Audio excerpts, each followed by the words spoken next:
We started this project by choosing a function from the biomimicry taxonomy to explore. We were initially interested in filtering liquids, specifically water. From there, we identified several contexts to which this function could be applied and decided to create a device that would enhance human health and recreation. We wanted to design a compact, portable filter that would make creek or river water drinkable for campers. We knew that fish gills were powerful filters, so we chose them as the natural model to emulate in our own design.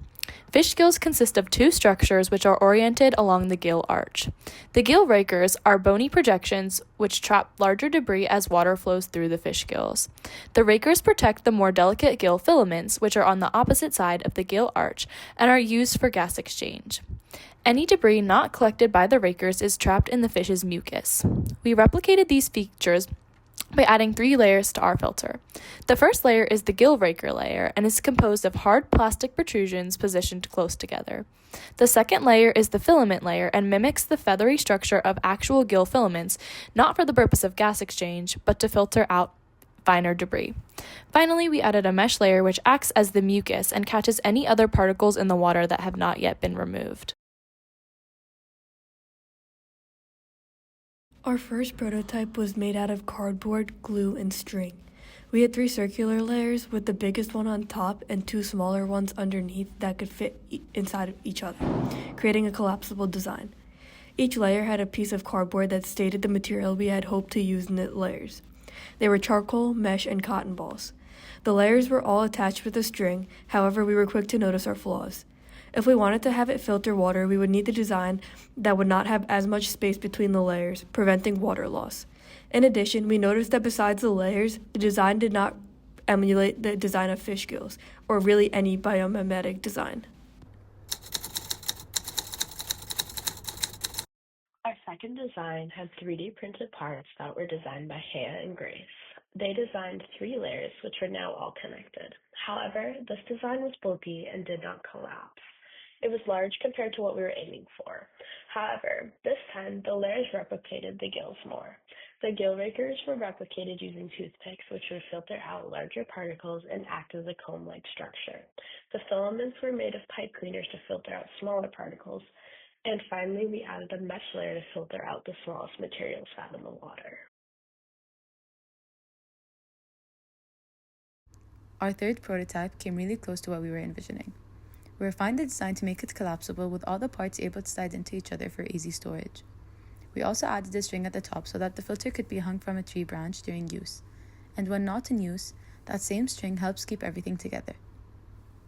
Instead of toothpicks, we 3D printed rod-like structures attached to the largest top layer to act as gill rakers. For the second layer, the gill filaments, we used tightly packed nylon bristles, the one you'd find in straw cleaners. We ordered a pack from Amazon and cut them to size to fit our filter. The third layer remained a mesh for fine filtration. Looking back on this version, there were still a few things that didn't sit quite right. The printed rods on the top layer didn't seem very effective at filtering out larger debris, and overall the design felt a bit too small to handle a large amount of water or hold too much debris. We also realized that we had intended for our final design to be much larger than the third prototype was. So for this design, we scaled the prototype up by a factor of 2 and streamlined the gill raker inserts. Previously, the gill rakers were printed individually and had to be glued to the inside of the first layer. They were also not dimensioned or shaped in a way that would minimize the amount of debris passing through the layer. We had to emulate the shape of the natural gill rakers more closely by altering the shape of the projections used in our own design. We gave our gill rakers a long, cone-like base which tapered into a teardrop shape at the end. The length of these projections was approximately the radius of the first layer. We then used circular patterning to arrange these rakers around the inside of a thin ring. This ring was designed to slide easily into the first layer of the filter after the subsequent 2 layers had already been assembled and inserted.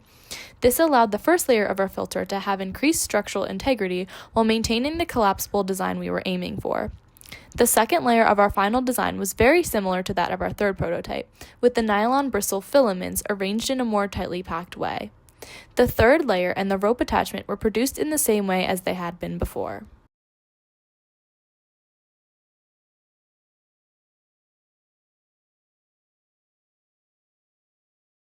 Our electronics component was a photoresistor that tested how much light was passed through the water before and after the water was filtered.